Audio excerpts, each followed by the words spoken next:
正排队的啦，莫排啦，有排队啊。到底谁该先登记发言？蓝绿立委在主席台前挤成一团，争论不休。内政委员会今天先来顺序的先后来发言，好。主席，你爱公平啦！放这张干嘛？那你要来讲这条要通啊你？民进党立委王美惠拉高分贝抗议，立法院内政委员会针对金门重船事件，邀请海委会主委管碧玲进行专案报告。蓝绿党团祭出甲级动员令，场面一度混乱。民众党只有一席，好，我们是不是先第一位尊重民众党的委员？我们不要尊重，叫规矩来，叫规矩来。光是处理程序发言就耗费20多分钟，最终靠抽签顺序平息朝野战火。但管碧玲改专报名称，这事再也就没想轻轻放下。内政召委高金素梅曝光3号下午收到管碧玲道歉简讯，称改名事件上期亮查。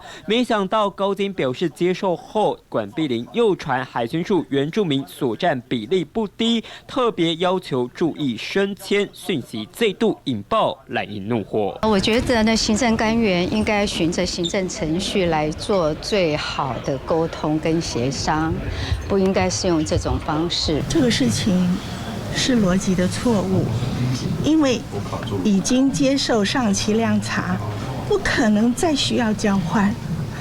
这是一个在海巡的内部非常需要重视的问题。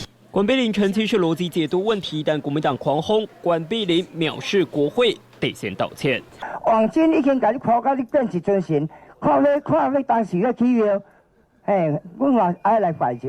中国渔船翻覆案从两岸谈判桌上角力，吵到立院，朝野攻防。东森新闻王国林、廖伟宏采访报道。